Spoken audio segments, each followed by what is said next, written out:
policies, systems, practices, or processes, and SOPs. When you start small, it is okay. You are able to, control everything as an individual person because things are in a span of control.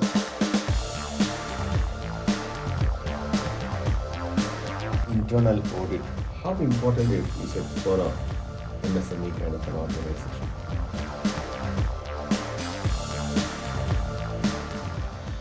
See, internal audit is really helpful. See, not just this. Compliance is one part of internal audit, which at the early stage is needed. But as you grow, as we mentioned, PSPs, right? So once you have, process, policy, systems, SOPs, now you can use internal audit as a tool to enforce all of this. Now let's talk about growth. There are two ways of growth. One is organic and organic. See, organic growth is what we are all used to, most of us, right? Acquiring people to grow or acquiring businesses to grow. Because what happens once you acquire a business, you get all their customers as your customers.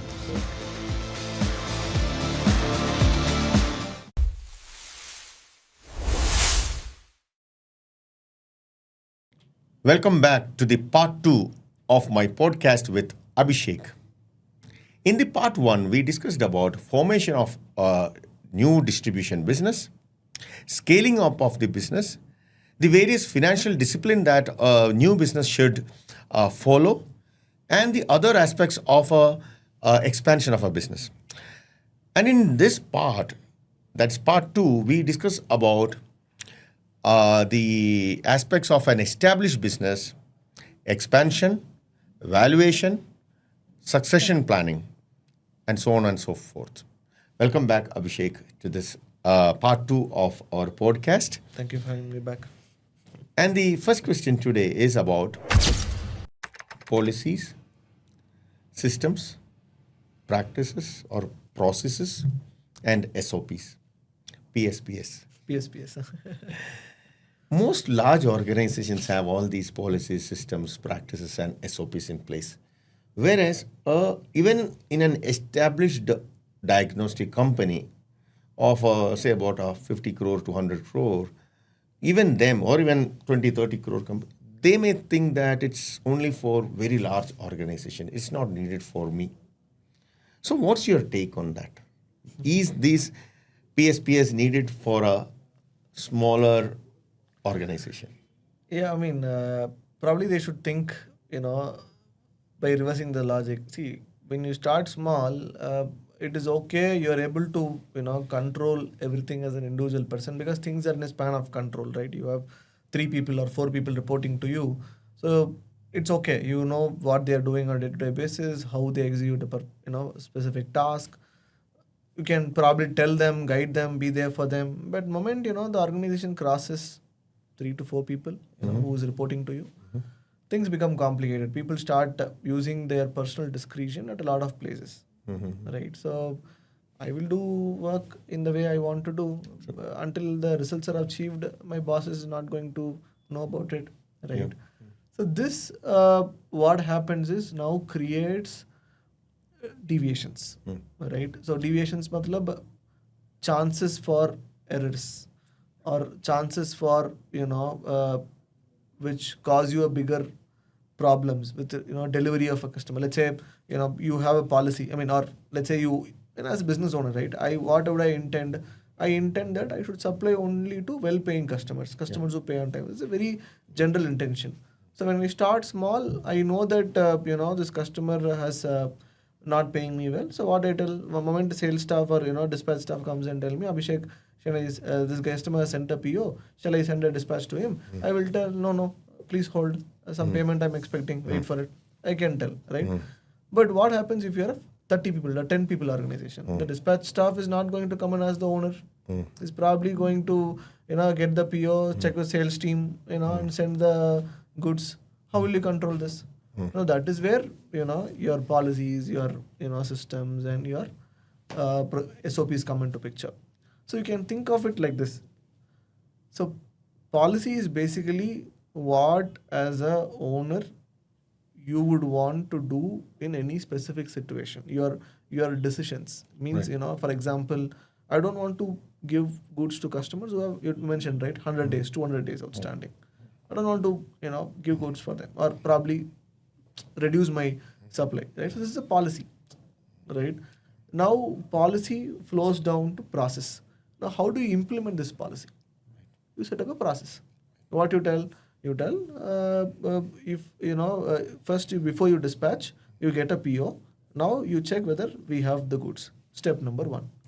Once you have goods are available, what you do? You go and check with accounts. How many days the particular customer has outstanding? Has he? So if there is a credit limit, has the customer hit his credit limit? Yeah. No. Then you go to dispatch, prepare a proper, get an invoice from this, a dispatch list, probably accompanied to the e-way bill, then do the dispatch. Right? This is a process. Right? And this process will enable you to ensure your policy is adhered. Means you're not selling to customers who have already hit their credit limit. Now coming one step down, SOPs. Right? SOP is again a very detailed instruction on policy. So policy tells the flow, what you should do The first. guideline, the broad Yeah, guideline. the broad guideline, the flow basically. First you check with, the stock, you get a PO, you go and check stock, you go and check accounts, you go, get invoice, send. This is the flow. Now SOP will give a detailed framework from stock, you will have to first, once you get a PO, now give a sales order or a purchase requisition, or a requisition to the stores. So now based on the requisition, stores will check, okay, this is available. Now I can move the goods from, your goods, they'll move to the dispatch floor. Probably let's say you have a separate geographic place to, keep the goods and dispatch. Now once you have moved it, now, that will move to the sales staff. Now he will come and check whether the PO has got and whatever requisition goods are present, is it matching? Right? They'll match everything. Now that once he matches and confirms, that goes to billing to the accounting team. Accounting team now based on PO and whatever the goods ready for dispatch, he will do a invoicing, right? Entry to entry, he will match. So this clearly gives a documentation flow, gives what should do first, who should do it, who's the responsibility person, right, to do the particular activity, and in what methodology it should flow, everything. SOPs give you very detailed, way of doing things, so that the staffs act in a manner which, let's say, the customer has hit a credit limit. Now you can't supply to him because your SOP tells you don't. Now SOP, so policy tells, your process tells not to supply. Now your SOP will give you how to communicate this to your customer. That will be the level of detail in SOP. You will tell, now you don't communicate, go to the sales staff. Better, ask him to drop an email that, sir, respected sir, you're, in a very polite, in a very, you will give the format of email, a draft email to your sales employee. Now that the draft email you can use, repurpose, then send to customer. This is the level of detail you give in a SOP. Right? Then comes system. System is basically the tool you use to probably do all this. Right? It can be a basic accounting software. It can be a ERP, a comprehensive ERP like SAP, Oracle. So different organizations based on their size choose these tools. Or it can be even a simple Excel sheet or a Google sheet. It can be anything. But you ensure that all this is perfectly followed. So that, it's to put in a very simple, again, trying to simplify it, maybe oversimplification. It is making what is in the owner's mindset or owner's mind being public document in your organization. Means putting that in everyone's mind by making it a document, by making it a commonly accepted way of doing things in the organization. That is what your policies, your SOPs are. If you keep in mind, your employee is not going to know. He doesn't know what is expected out of his role. Unless you have a role document, a roles and responsibility document, and an SOP document for the particular roles and responsibilities, right? So all these three documents will give him exact clarity on what he is expected to do, what are his KPIs, key performance indexes, and how to do it, right? And who's reporting manager, all of this, right? So to make things clear in an organization to everyone, in a larger organization, these policies, processes, become very much, system becomes very much important. And as you said, it's a reverse logic. To grow large, you need to have exactly systems and processes and SOPs in place. In fact, one I was reading somewhere. If the employee says, "Let me ask my boss," No process. no. If the employee says, "Let me check the SOPs," Exactly. okay, let me check our policy book or process book or whatever, Exactly. the handbook. That means there's a Policy. PS in place. Yes, PS in place. Okay, so that makes employees' life easier. Easier means more productive Exactly. than every time waiting for the instruction from the top. Exactly. So that's a great. But having these things also is a cost to some extent. You need to have systems in place. You need to have people to manage that. Yeah. So that's probably one of the reason smaller organization, smaller in the context of an established yet smaller compared to a large company, a few crore kind of turnover, individual or a group of individual driven companies. This probably could be a reason why they don't go for a full-fledged systems and processes in place because there is an additional cost.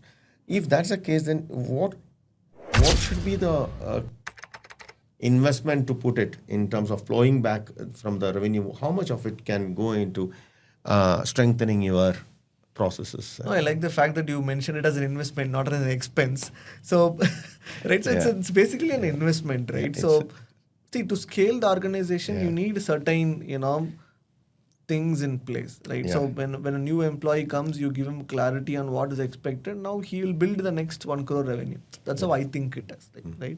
So I would say, so let's say in good companies, growing companies, I see they have put a good 2 to 3% of their revenue into all of this, building all of this, right? I mean, more bigger you grow, again the percentage will come high, but the absolute value will again keep growing because let's say very simply put, a SAP implementation will cost you a couple of crores. Yeah.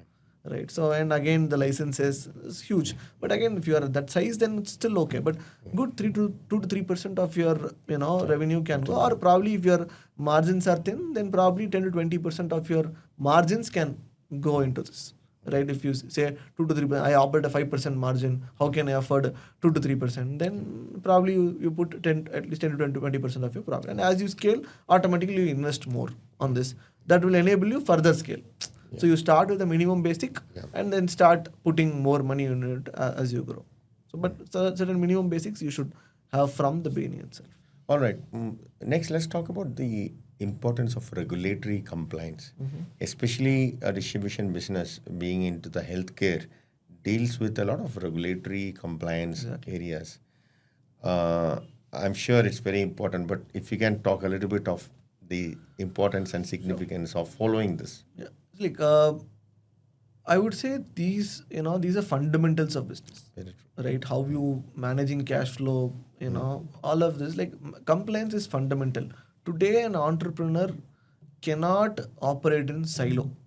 Government is basically a partner in your business, right? They take a good 30% of your profit shares, right? Very good. Yeah. So government is a partner. Yeah. So you have to be really transparent and accountable to your partner. And that's what is expected today. So, be it government knows your P&L much in advance than you see, right? So they capture all your sales, they capture all your expenses, right? They capture all your personal spending data. So they know your P&L. So they have an idea this is the profit you would have made in a year, right? So it's very much important to be transparent, accounting or following at a regular intervals, filing it at a periodical. So it's very much important. You cannot discount it. Compliance is a must today because cost of non-compliance is much higher. Government has made it. So I think one budget back, right? So I was just seeing the budget memorandum, and so that year Nirmala ji, Honorable Finance Minister, did not increase the tax slab rates, right? But there was so in budget, if you see, there'll be a current year and a estimate for the next year. I saw the estimates were increased by 20% than the current year, the collection estimates. Right. But without any increase in the slab rates. Right. Slab rates, actually, I think a new scheme was introduced, so it was reduced basically. Okay. How would government do this? Yeah. How can government estimate when you're reducing the tax slabs? Broadening the scope. Exactly. So broadening the enforcement, Yeah. or probably trying to collect from the More people. lot of more people, or people who didn't pay for a long time, right? So enforcing it better. So that is what government is up to now. Government wants to enforce better. So in India, income tax payers are sub 10 crores. In a country of 150 crores, we are sub 10 crore taxpayers, right? So Tax filers. tax filers, yeah, obviously, right? And Payers could be. yeah, payers could be more, yeah. So income tax wise. Yeah. So why is it so, right? Yeah. Government wants to increase this number, Yeah. right? And everyone knows there are a lot of people making more money. So government is now keen on enforcement. They are adopting AI. They are adopting big data analytics, everything into system. So it's only reasonable. We are businessmen puts compliance first culture in organization, complies with. So basically, if you broadly see, very few, not very few, I mean, maybe in terms of number of forms and all of it is bad, but regulatorily, very, broader, there's a tax compliance. If you're a company, LLP, there's a corporate compliance. Then, since your sector has a drug compliance, medical legal compliance, that. So only broadly, this three, and your municipal tax compliance and all of it. So broadly three. So now tax has two. Your three: GST, income tax, and municipal taxes, right? And your labor compliance. So again, additionally, so labor compliance as your ESI, PF, all of this. Then again comes your companies or LLP compliance, multiple forms which you need to file to Ministry of Corporate Affairs. So these are broadly your compliance any business has to follow. And see, if you do this consistently, you can do business peacefully. You can focus on business. The compounding effect of doing this regularly, you will realize after 20 years, when you have a clean record of taxes, right? So now income tax department started issuing certificates. Yeah. So when you pay a very high tax and all, you get a certificate of appreciation. Yeah. So so those kind of things they are also doing. But yeah, clean record for a long time gives you more confidence in doing business, puts your stakeholders lot more confidence in you. So that's it. And I don't know, you can sleep peacefully having. Just a side question. Have they integrated GST portal and the IT? Yeah, long back. So now they're not integrated, but the data sharing is happening. Yeah, so data now everything is PAN based. So be it your GST, be it your income tax, both of it is PAN based. Right? I think now they are planning to make it Aadhaar based, but still now it's PAN based. So your PAN data is a common data. Right. Means how much sales you have done, how much purchases in your GST you have done, also flows to PAN data. So, and your UPI is connected as well now. So 1 year back, a lot of Pani Puri stall walas and all of them got notices based on the UPI transactions. So everything is connected now, and government is constantly collecting all this data, processing it. Yeah. Now let's talk about internal audit for a firm. How important is it for a MSME kind of an organization? And what are those important things that they should keep in mind, and how can they do it? See, internal audit is basically like diagnostics. It's like going to a health checkup, right? Yeah. It's suggested by all doctors after 30 years you go to health checkup every year or every couple of years. Similarly, a business probably when they are very 1-2 years, first 1-2 years, it's still okay if you just go to meet your CA and do it yourself. But once you have a certain quantum of revenue transactions, a couple of years down, it's very important for any business to have some kind of internal audit than just going to a CA, because it's a problem at the end of the year. So now what most businesses do, they go to CA at the end of the year. Means after the year end. Means March, the year closes, they go to CA in September or July and file the taxes. Deadline. Yeah. Exactly. So last full year ka impact, the CA will tell, say you done all this.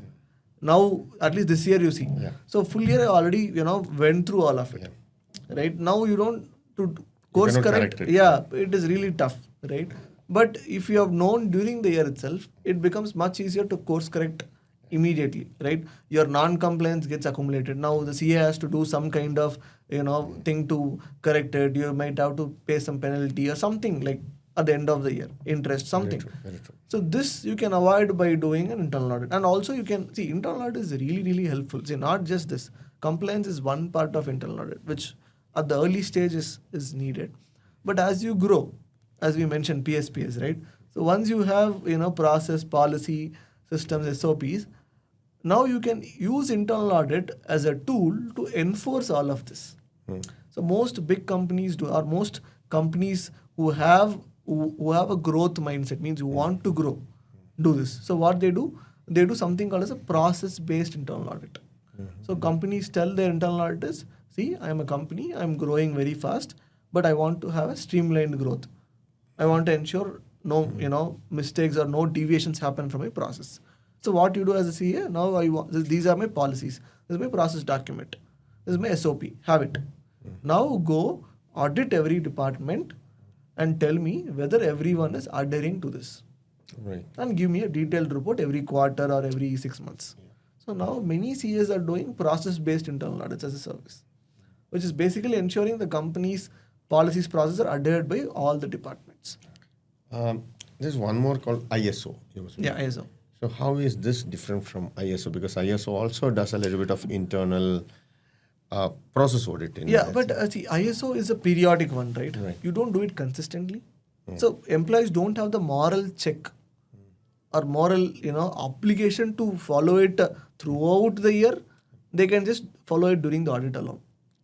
Right. So to morally enforce, because any deviation from a policy or a process can cost the company so much. Yeah. Right. Provided if you are operating in a very regulated, very critical sector like yours, right? So it's a highly regulated sector. So any small error can cost you so much. So that is how you think. So you want to contain that. So you put a person to regularly enforce this. So the employee is also now morally obligated to follow your process, because if auditor reports it, it might have a direct impact on your incentives. Something like that. However, I think being an ISO organization also helps, especially in terms of building credibility. Definitely. That is not neglecting fact, but ISO is, idea is you have to enforce throughout the year. And periodicity, maybe you can decide, but it should be throughout the year. And first of all, to enforce it, you need a clear document, right? So have a clear document, then enforce it throughout the period. And you can use internal audit as a tool to do this. So internal audit can be a tool where you can enforce this, at the same time enforce your compliance and all of it, and also a tool where you can now streamline your collections, streamline your inventory keeping, because many internal auditors report all inventory positions, all of this. So you get a frequent idea. You ask me red flags. So now they bring up, financial, whenever they come across that, see, this outstanding is for 200 days, what actions you have taken? No actions. And the owner is like, oh my God, 200 days, no action. Yeah, no action. Right? So this can come, help as a tool to bring your red flags up, which you might have missed. Now let's talk about growth. There are two ways of growth. One is organic and then inorganic. So if you can talk about a little bit about that, what's the difference? See, very simply put, organic is acquiring customers, being obsessed about acquiring customers and growing. Inorganic is acquiring your competitors or companies. It can be competitors, it can be your people in supply chain, it can be anyone, right? So acquiring people to grow or acquiring businesses to grow.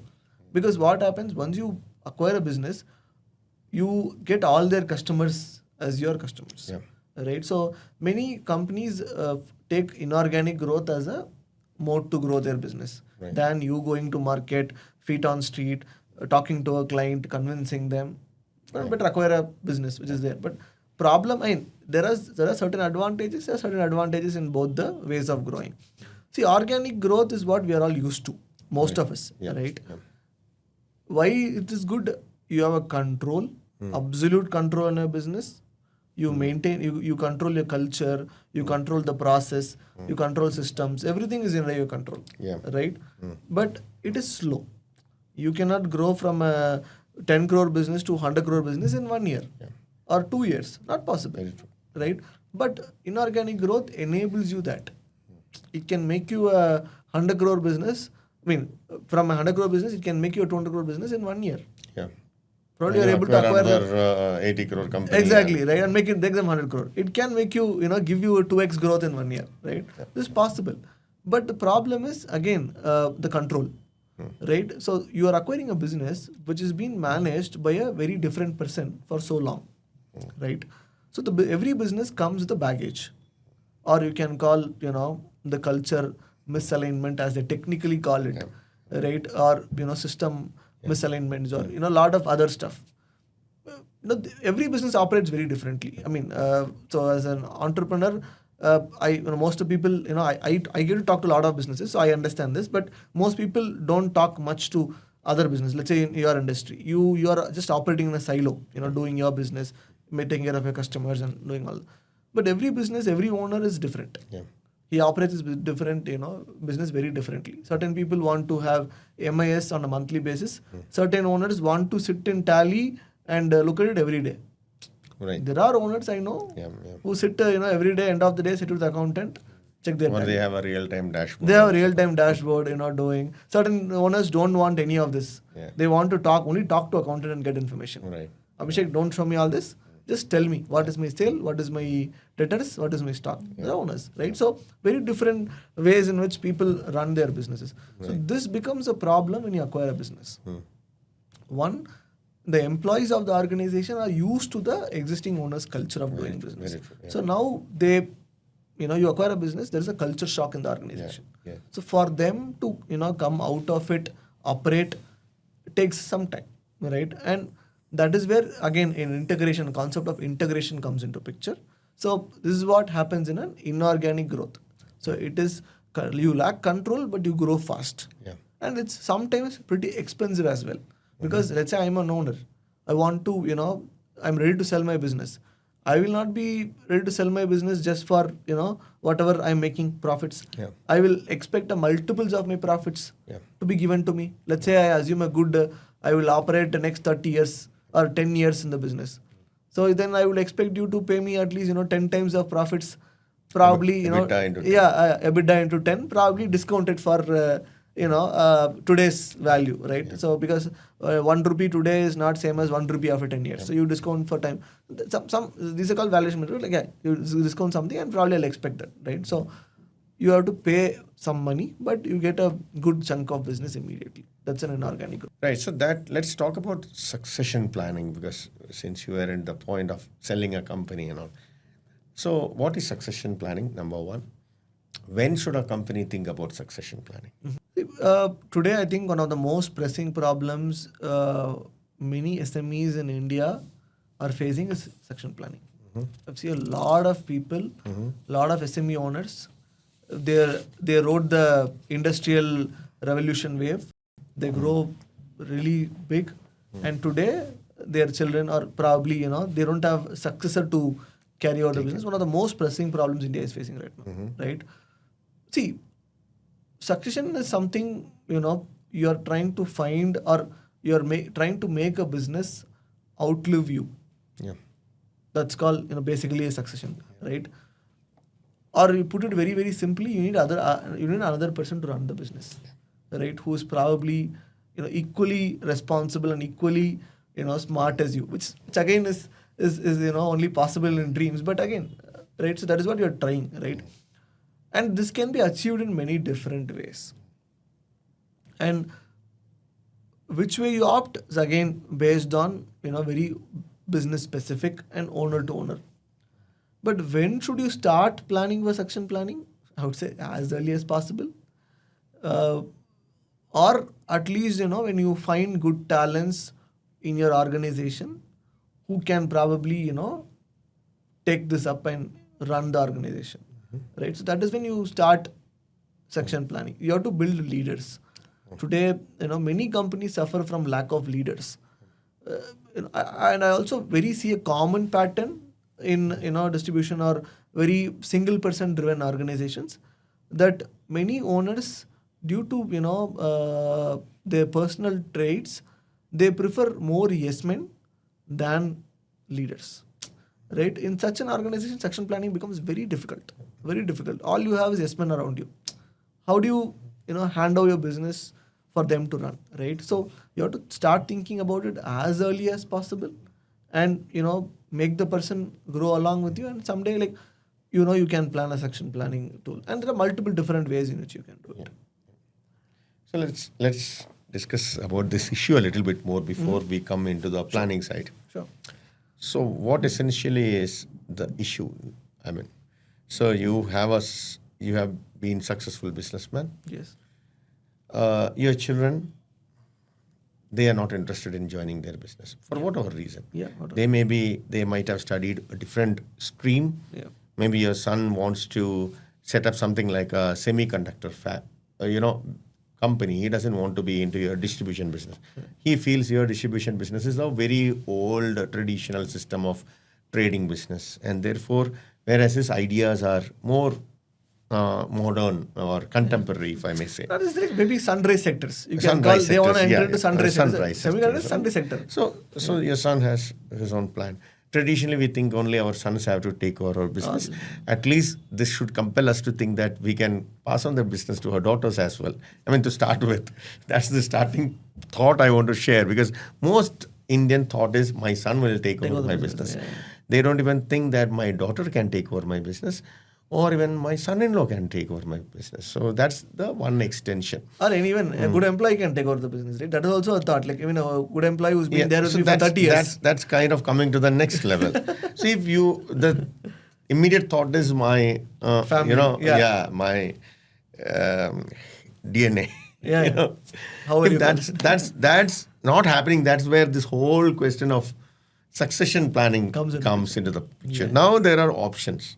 What if I don't have anybody from my next generation to take over my business? And that's what you said is a burning issue today, because the world is changed, especially traditional business sectors are no more appealing to the new generation.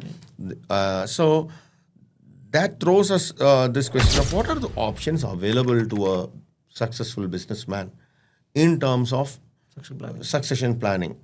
Because this option of there's no successor from your own family. So that's a question. Outside of your family, what are the options? See, like, a lot of options are available basically. You know, the most pretty straightforward way of doing it is just scaling your business to IPO, hitting IPO. And again, that requires a lot of strategy and all of it. Maybe at a smaller level it is not possible. Or SME IPO is an option now, but again, SME IPO today, there is some liquidity, problems in SME IPO where now even the bankers, the merchant bank. So ideally for an SME IPO, a merchant banker has to underwrite you. Right. He has to take your business to the SEBI, and he is the person authorized. So now merchant bankers are not really willing to take sub 10 crores, sub 5 crores profit companies to SME IPO, because the liquidity is really tight, and investors are looking for bigger companies which have at least more than 5 to 10 crores of profits. Okay. Right. So that is one. That will be a more generic or most commonly suggested way of succession. Why it is succession? Because moment you hit IPO, you are a public company. So now you can take managers, professionally qualified people, right, who have been in industry for long. Now you can put them in the managerial positions, and you can stay away or as a chairman of the business. Like let's say Mukesh Ambani today, he's not the CEO of Reliance anymore. He's just chairman. So he looks after the business only on a strategy level. Probably which vertical should we put money more. That's all. Nothing else he does, right? So on that level, you can position and you can do provided IPO is possible. Let's say we are too small for the IPO. Then we are small for IPO, but you're considerably, a good size, say 200 crores revenue. Now there comes an option of, selling your company away, or probably, a JV with a bigger player. And obviously when he prefers a JV, he'll slowly acquire a company out over some time. But yeah, again, selling a company to a bigger player. So that is one option, because the consolidation of business is happening in every sector. Every sector, right? Including IVD. So bigger businesses are trying to acquire, grow fast. So these businesses are heavily funded by third-party investors, right? So now they have an obligation to return the money, or give returns to these investors. So how do they do it? By increasing their top line and bottom line, fundamentally, right? So now to increase it, acquiring businesses is one good way. So they keep on looking out for good businesses, Yep. solid profitability, solid top line, good relationship, good contracts with customers, quality customers, right? So they see all of this, right? Good team, good process setup, right? So all of this they acquire you. So would they acquire a distribution house with about 30-40 crore turnover only? Bit tough, but certain companies are doing it. It's like not that it is not all possible, but certain people do it. See, there should be something for him, right? So that's how you see it. It's very opportunistic. See, let's say I'm a distributor. I'm trying to crack a new region. For me to go and crack a new region, there are a lot of barriers. As you told in the early, beginning of the podcast, start with your own territory, right? So there is a lot of apprehensions or a lot of, things stopping me from doing it. What will be my most low-hanging way of doing it? Go, Take over find a a distributor good of a player there, acquire him out, right? Pay him some, see, but you have to pay him something, right? So you should have the financial capacity to do it. So you strike a deal with him, acquire his business, and expand there. So very good low-hanging way of, fruit way of doing it. So you cannot tell my business is not all acquirable, but again, see, the problem comes where when you tell, 30 crore, 40 crores. They mostly this 30-40 crores business are highly owner driven. Very true. Highly owner driven. The moment you take owner out of the picture, The system right, collapses. system Or- collapses. Yeah. Many customers leave because they'll be doing business only for the relationships. Yes. Very true. Right? So that is the problem. The business should be beyond, should try to grow beyond relationships. It should be, your competitive advantage in the market that people do business with you. Yeah. Your leverage cannot, relationship, you can, when you start a business, relationship can be your leverage, means, can be a starting point. But as you grow, you should build competitive advantages that, make the customer be retain or refer you or make you enable you grow. So if you don't build such kind of competitive advantage, you remain a small business and your acquirability comes very, distant. Possibility of you getting acquired becomes distant. So many businesses look at other businesses irrespective of the size for their competitive advantages they have built over the years. Yeah. So if you have one, then you are a good business to be acquired. Mhm. Yeah, so that's how you see it. It's not based on the size itself, Right. right? So, but whether you have the clarity. So many times I've seen founders who themselves don't have clarity on what their competitive advantages are when compared to other players in the market. So that becomes very important because see, basically selling your business is very similar to selling a product. Right. Quite similar, right? When you go and as a founder, I go and talk to, let's say, see, there's another option where there are certain, firms called PE firms, private equity firms. And in India, the concept is growing, just picked up. In US, it's a very prominent, very well-functioning Yeah. model where these PE firms are big funds sitting on cash, acquiring businesses out, consolidating and growing it using a professional manager and selling it away at a higher value. This is what PE firms does. So let's say some distribution house, as we said, 30, 40, 50 crores, they would like to sell off okay. their company. So is there any platform? One is PE firms, they have to approach a PE Yeah, firm. PE firms, not directly, but like see, obviously you can also directly cold email them. I do this kind of revenue, this is my competitive advantage. Or strategic companies, they Bigger players in the industry, strategic JVs, some foreign player who's trying to enter India, who has a, looking at a very target specific customer base. Whom should this company approach? See, ideally you should approach investment bankers. One, there are many investment bankers who do this. Second option, there are platforms. Sandstad being one of them. Yeah, obviously. Getting into. Yeah. Even we help a few firms in this. There are many good Yeah. investment bankers who would help them, do this. And there are, online portals like Smurgers, Business for Sale in India, something like, a lot of portals. Smurgers being the most prominent one in India, which you can list your business and they, look out for buying your business. But I would suggest investment bankers are the best option when it comes to selling your business because, see, it requires a lot of explaining, making Working very closely with closely with them. It is not a one day decision. I allow to understand very clearly, because I'm going to pay a multiple X of his EBITDA today. Yeah. Let's say I'm the buyer, take my, hat for now. I am paying a multiple X of an EBITDA for a business, which I'm not sure how, this is going to, as of today, I'm not sure how it is going to pan out, right? So then I should build that kind of clarity before buying it out. So I try to model, I try to understand the synergies, everything, right? How much value will I make out of it in another 5 years, 10 years? Once I have clarity of all of this, then I'm comfortable paying him a multiplier. And this takes some time, right? So a professional who's been in investment banking for some time with good industry connections is the most preferred way I would suggest. And next would be the portal. Next would be, you can approach PE firms, consultants with PE firms who work very closely with PE firms. But generally, like in India, PE firm culture is not grown much. Maybe there can be some funds in future, nobody knows. But in US, there are many PE firms. But again, these PE firms look at $50 million above. Very less PE firms look at sub $50 million business. They all look at a huge business, consolidate them, make it a larger business, and then sell. Yeah. So there are few PE firms which acquire smaller firms as well. But but very few. So in the process of disinvestment, if we can call it like that, or selling it off. There comes 2-3 terminologies.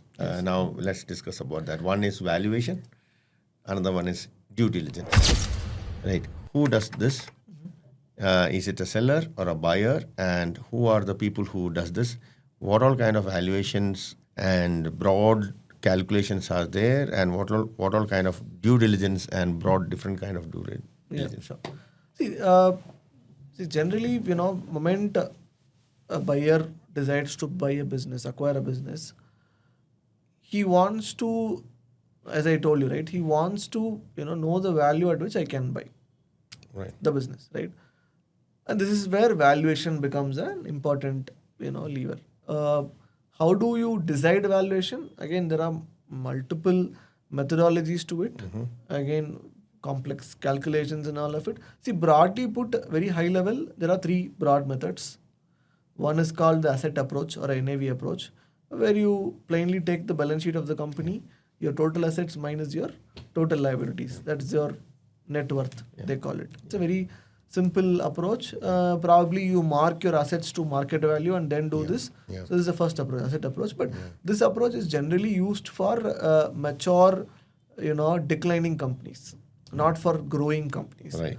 Generally, where the assets or stable companies. Stable companies where there is no much growth prospect available, or declining companies, I would say more like stable companies still adopt income approach, but declining companies adopt asset approach. Why? Because their value primarily lies in their asset. So why would you acquire a declining company? Because of some synergies? Many reasons. Synergy, their IP. Let's say they have an exclusive distribution contract, which you think is very valuable for you. It can be many number. For example, Reliance has been trying to acquire BSNL. BSNL is a declining company. Right. But why do they want to BSNL? Because their assets lie in prime locations. You take any city, you see a BSNL office. It will be one of the finest prime real estate. Very good. Right. So many reasons. So they take asset approach, and then there is an income approach, which is DCF. This is used generally for stable, growing companies. The DCF approach is used. Discounted cash flow approach, or otherwise called as income approach. Then there is a market approach, where you take EBITDA or you take sales and peg it to a multiple of EBITDA or multiple of revenue based on your competitors or number of years you are expected to do your business. Many type of multiples, but so this is what the last option. Take your EBITDA or sales, multiply it with certain number of a number, that will be your value. It can be pegged to your competitors multiple, something like that. 3 broad approaches of valuation. Now coming to due diligence. See, due diligence is generally carried out when when one company wants to acquire other company, primarily to understand how do they stand in terms of their compliance, how do they stand in terms of things they claimed at the time of selling their company. So I would have claimed, let's say you are the buyer, I'm the seller. I would have claimed to you, say I make 40 crores in revenue. I have a 25% EBITDA margin. Nobody in my industry has 25%. No doubt, I can claim any sort of things, right? So now whether do I really have 25%? Have I really made 40 crores in revenue? Right? So all this is again a question, right? So 40 crores in revenue, half of it can be from an asset sale. I would have sold my office building. Right? 20 crores came from office building, which is not a sale. Essentially a sale. Your actual sale is 20 crores. Exactly, right? So these factors come into play in due diligence. Finding out quality of revenues, quality of profits, whether he is really making that profit, what compliance he has done, what pending, there'll be he would have done a non-compliance. He would have not told at the time of sale, right? So which can cause him a penalty, exposure of 10 crores. Yeah. Now you are trying to sell your company, right? So you will sell and go. Tomorrow I'll have to pay the 10 crore, right? So trying to identify these kind of liabilities which may come, so which will be quantified in the report, for which a valuation adjustment can be done. Let's say I promise to pay 20 crores. Now what will I do? I'll adjust this 10 crores and then pay 10 crores. Then in future if some liability comes, I'll bear it. So when it comes to due diligence, what are the types of due diligence? One is, you said, the financial due diligence to uncover both strengths as well as any other red flags. What are the other kind of due diligence? See, various types of due diligence. One, financial due diligence, as you mentioned. Then comes legal due diligence. So legal due diligence is primarily checking whether you have complied with all the legal regulations applicable for your business. Then there is commercial due diligence, where, let's say a new age product coming to market. What is the market viability? What is the market size? Right, looking into all of it is commercial due diligence. Then there are many other types of due diligence, technological due diligence, where technology is even feasible. People do, but common are these two, financial and, so any transaction, financial and legal is very common. Secretarial, which is a part of legal as well. So this is the most common type of due diligence, and it is primarily carried out by the buyer with an intention to ensure that he's taking the right decision of buying it. And generally professionals are appointed who have consistently done this many times for multiple businesses with a broad industry or knowledge. So these people are appointed to do this, and the bigger the seller, he goes for a bigger firm. Bigger the buyer, he goes for a bigger firm to do this, obviously, right? So, and when let's say a PE firm is investing, PE firm has a $1 billion in asset, they want to buy a company, they generally go for a big four audit firm, because one number la, they offer multiple types of audit. And let's say if it's a legal LED, then they go for a Civil Numbers and Mangaldas, or like firms like. So again, it is depends on who the buyer wants to appoint.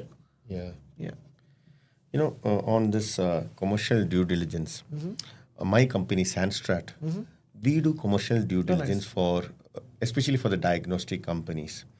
Because as I said, financial due diligence is looking into the financial aspects of the target company. The company that someone is going to buy is called the target. And the legal LDD is more about the legal compliance statutory aspects. And the CDD, that's the commercial due diligence, that looks into the commercial feasibility of a company, that is the target company, over the next several years. So companies who have proprietary technologies or proprietary business models, what is the commercial feasibility for the market that's already been present, as well as the newer market possibilities. So this is a specialized area where, of course, Sandstrat is working with a few companies. We have done CDD for a few companies. This is also very much closely associated with a technological life cycle analysis. Because most companies who are up for sale, they have something to do with a better technology or a better product or something.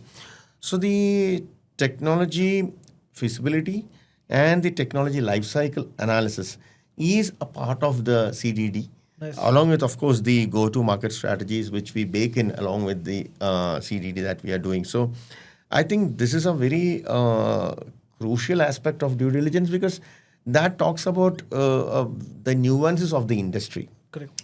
A chartered accountancy firm can probably do a Financial FDD, diligence, yeah. a legal firm can do a LED. LDD across all sectors, but only specialized firms can do Yeah. a CDD of each sector. So that's where we come Nice. into the picture.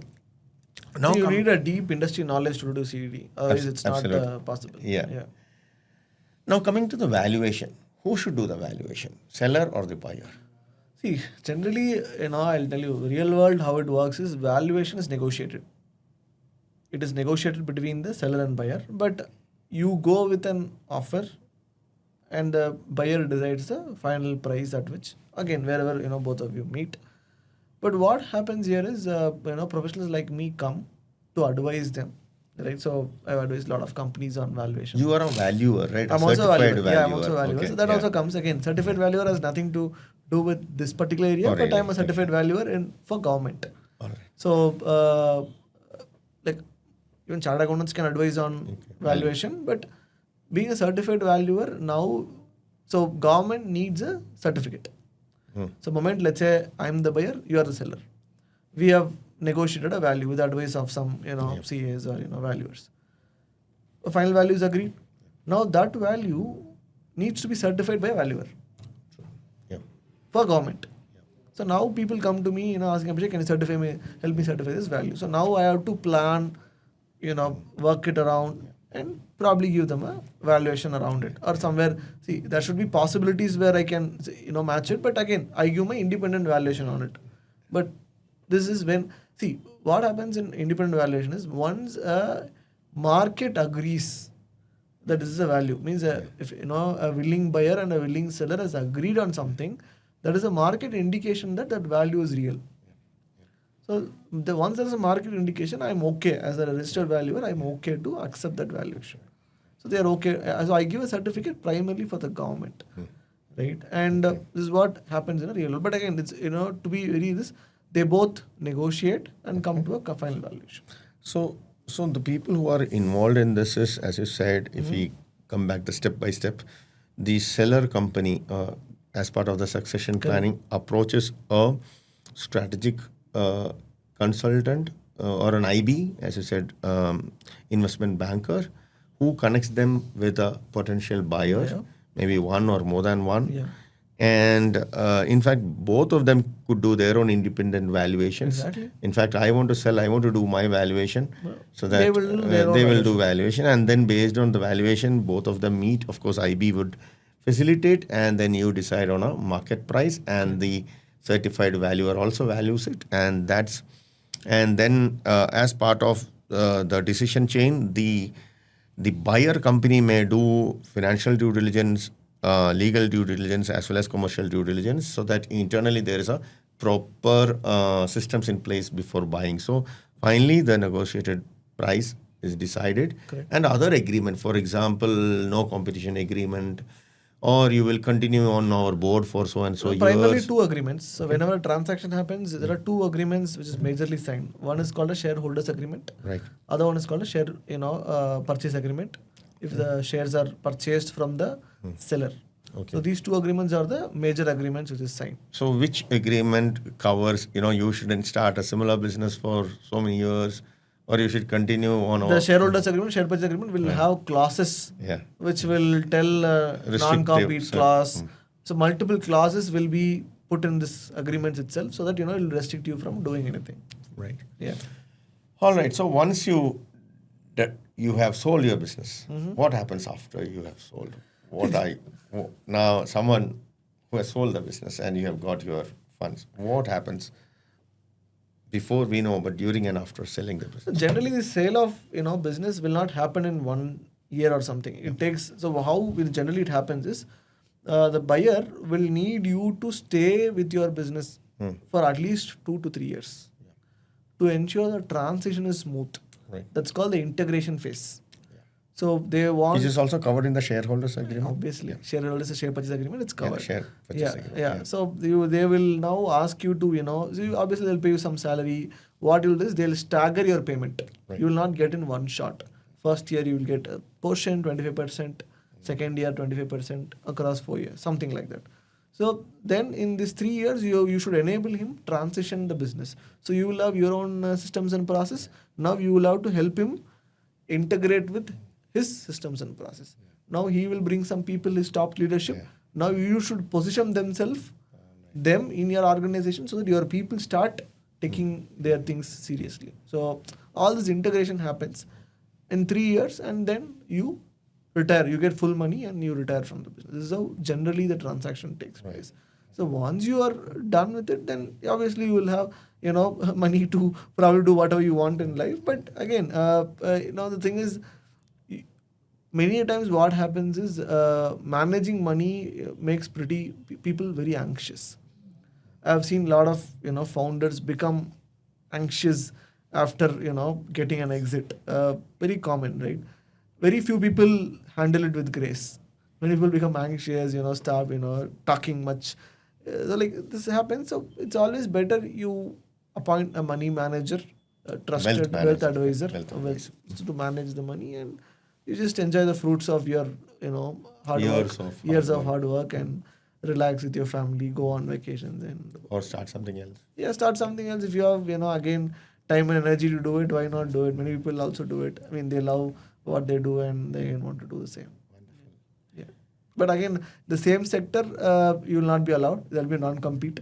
Generally, it is like 3 to 6 years non-compete. So after 6 years, probably you can plan to do something. Great talking to you, Abhishek. Yes, same, yeah. A lot of insights, a lot of the nuances of the business has been discussed today. I'm sure the viewers have enjoyed the conversation, and I'm sure you have quite a few things as your take home. Abhishek, if someone wants to approach you for any of these things, we have discussed right from the formation till exit. So any of the phases of the life cycle of a company, someone wants to approach you, can we share your number, email in the description box? Definitely. Right. But email will be the most preferred. Yeah. Right, we will do that. So thank you, viewers, for being with us so long. It's been a pretty long conversation, but I'm sure it's worth it, and it has covered most of the aspects, right from the formation of a distribution business till the succession planning and exit across the two parts of our conversation. Please write to us what you thought about this whole conversation. What are your comments, opinions, thoughts? Please put it in the comment box in the YouTube as well as in the app.